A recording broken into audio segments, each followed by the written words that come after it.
కొన్ని వేల సంవత్సరాల క్రిందట సుమేరు పర్వతంపై వానరరాజు కేసరి ఆయన భార్య అంజనాదేవితో కలిసి నివసిస్తూ ఉండేవాడు. వారికి అన్ని సంపదలు ఉన్నప్పటికీ సంతానం లేకుండెను. ఆ కారణంగా వానరరాజు కేసరి చాలా బాధపడసాగాడు. నాయనా, నీ దుఃఖానికి నేను ఖచ్చితంగా నివారణ చెప్తాను. నీవు నీ భార్యతో వెంకటాచల పర్వతానికి వెళ్లి అక్కడ వాయుదేవుని వెంకటేశ్వరుని భక్తితో ఆరాధించు. పవిత్ర గంగలో స్నానం చెయ్యి. నీకు తొందరగా సంతాన భాగ్యం కలుగుతుంది. వానరరాజు కేసరి ఆయన భార్య అంజనాదేవి వాయుదేవుని వెంకటేశ్వరుని భక్తితో ఆరాధించారు. వారి పూజా పునస్కారాలతో వెంకటేశ్వరుడు ప్రత్యక్షమైనాడు. నేను మీ పూజలకు ఆరాధనలకు సంతోషించి వరాన్ని ప్రసాదిస్తున్నాను. తొందరలోనే మీకొక పుత్రుడు జన్మిస్తాడు. అతడు వీరత్వంలో భక్తి శ్రద్ధలలో లోక ప్రసిద్ధి చెందుతాడు. నా కుమారునికి హనుమాన్ అని నామకరణం చేస్తాను. కాలగమనంలో హనుమాన్ బాల్యదశలో అడుగుపెట్టాడు. ఒకరోజు హనుమంతునికి విపరీతమైన ఆకలి వేసెను. ఆ సూర్యుని చూచి పండుగా భ్రమపడి దానిని తినాలని భావించాడు. ఇంత అందమైన పండుని ఇది వరకు నేను చూడలేదు. ఇది చాలా బాగుంటుంది. ఖచ్చితంగా దీని రుచి చూడాలి.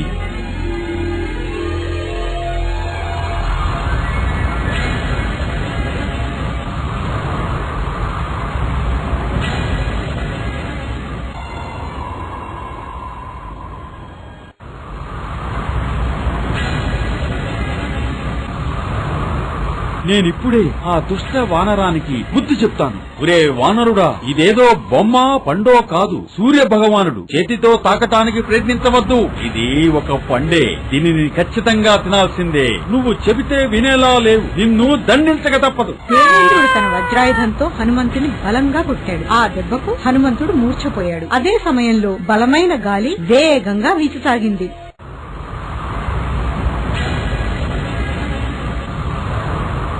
ఓ దేవరాజా, ఎంత పని చేశావు!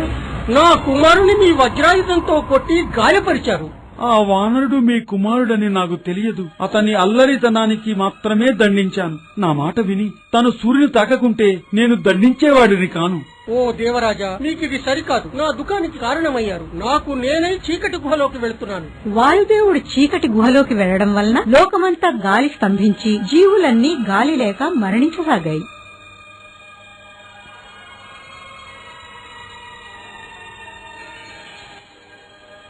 వాయుదేవుడు చీకటి గుహలో ఉండగా ఉన్నట్టుండి ఒక మెరుపు వచ్చింది. దేవేంద్రుడు బ్రహ్మ ప్రత్యక్షమైనారు.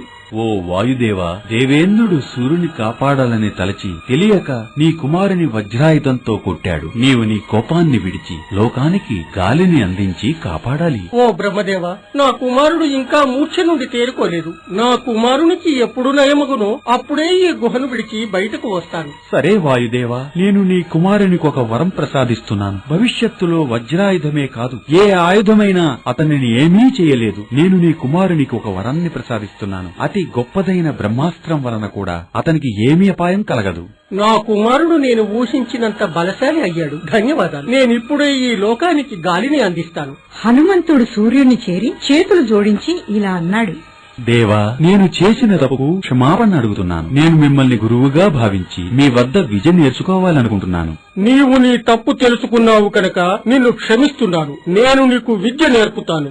సూర్య భగవానుడు హనుమంతునికి గదాయుధం, విలువిద్య మొదలైన వాటిలో శిక్షణిచ్చి తీర్చిదిద్దాడు. అనతి కాలంలో మీరు నాకు అన్ని విద్యలు నేర్పారు. మీకు కృతజ్ఞతలు. మీకు గురుదక్షిణ ఏమి కావాలో చెప్పండి. కిష్కింద పర్వతం వద్ద వాలి సుగ్రీవులనే సోదరులున్నారు. వారిలో నీవు సుగ్రీవునికి మిత్రుడివై నీ భుజబుద్ధి బలంతో అతనికి సహాయపడు. అలాగే గురుదేవా.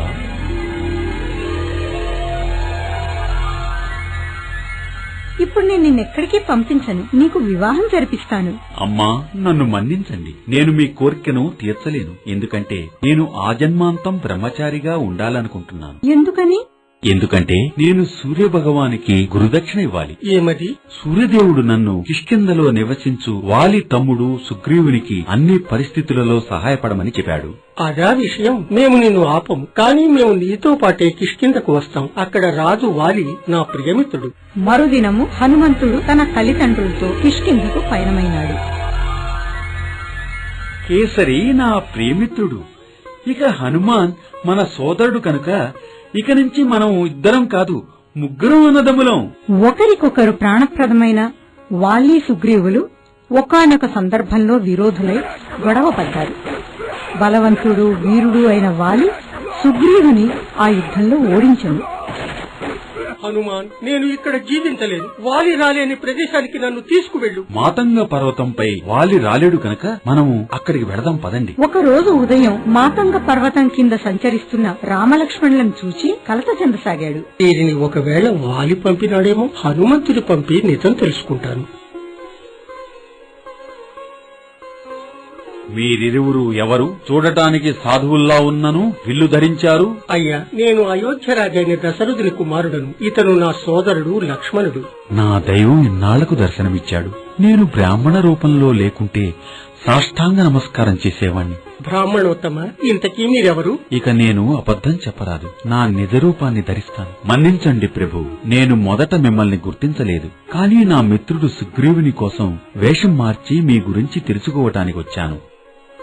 నేను వానరరాజు కేసరి కుమారుడను, హనుమంతుడను. నేను నా మిత్రుడు సుగ్రీవునితో ఇక్కడ నివసిస్తున్నాను. సుగ్రీవుడు కిష్కింధరాజు వాలి తమ్ముడు. వాలి సుగ్రీవుని ఓడించి అతని రాజ్యాన్ని భార్యను చెరపట్టెను. సుగ్రీవుడు ఎలాగో ప్రాణాలు దక్కించుకున్నాడు. మంచి వారిని రక్షించడం క్షత్రియ ధర్మం. నేను వాలిని హతమార్చి సుగ్రీవునికి రాజ్యాన్ని భార్యను అప్పగిస్తాను. చివరకు వాలి సుగ్రీవుని జాడ తెలుసుకుని మాతంగ పర్వతాన్ని చేరి సుగ్రీవునితో యుద్ధం చేయసాగాడు. రాముడు ఒక చెట్టు చాటు నుంచి వాలి సుగ్రీవుల యుద్ధాన్ని చూస్తాడు. చివరకు రాముడు తన బాణాన్ని సంధించి వాలిని హతమారుస్తాడు.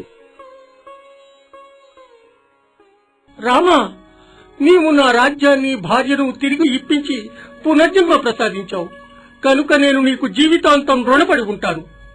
నేనిప్పుడు సీతాదేవి జాడను తెలుసుకోవడానికి ప్రయత్నిస్తాను. ఇక నుంచి నా వానర సైన్యాన్ని జాంబవంతుని నీకు అప్పగిస్తున్నాను. జాంబవంత, హనుమ, అంగద, నాలుడు, నీల మీరంతా దక్షిణ దిక్కుగా వెళ్లి సీతాదేవిని అన్వేషించండి. జాంబవంతుడు, హనుమంతుడు, అంగద, నాలుడు, నీలుడు సీతాదేవిని అన్వేషిస్తూ సముద్ర తీరాన్ని చేరడాన్ని ఒక రాబందు దూరం నుంచి చూసింది.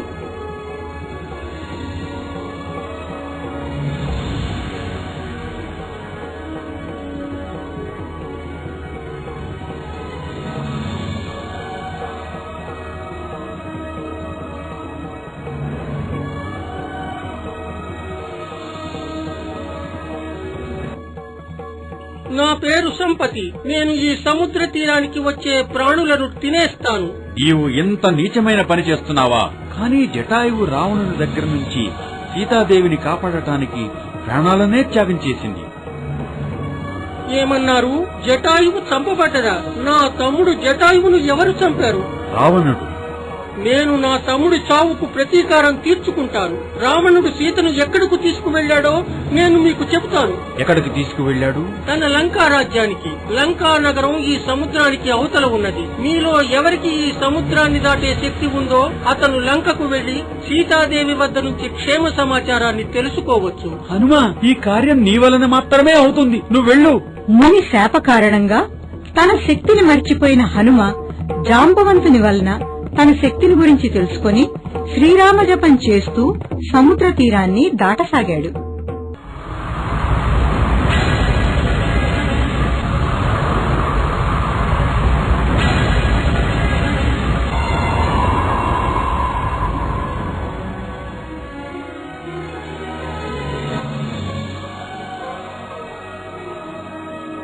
హనుమ అశోకవనంలో ప్రవేశించి సీతాదేవి శోకంలో కూర్చుని ఉన్న చెట్టుపైకి చేరుకున్నాడు. అమ్మా సీతాదేవి, శ్రీరామమూర్తి మీకు తప్పక విముక్తి కలిగిస్తాడు. నేనిప్పుడు ఆయన గుర్తుగా ఇచ్చిన ఉంగరాన్ని జారవిడుస్తాను.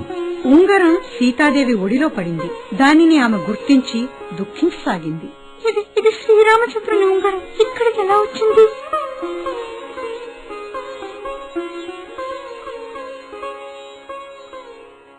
పంటలు బాగా పండి రెండింతల దిగుబడి వచ్చింది. దాంతో మహారాజు గారు సభ్యులకు మరియు ప్రజలకు మంచి మంచి బహుమతులు ఇవ్వాలని నిశ్చయించారు. జయము జయము రాజకృష్ణదేవరాయ, వెయ్యేళ్ళు వర్ధిల్లు శ్రీకృష్ణదేవరాయ, జయము జయము.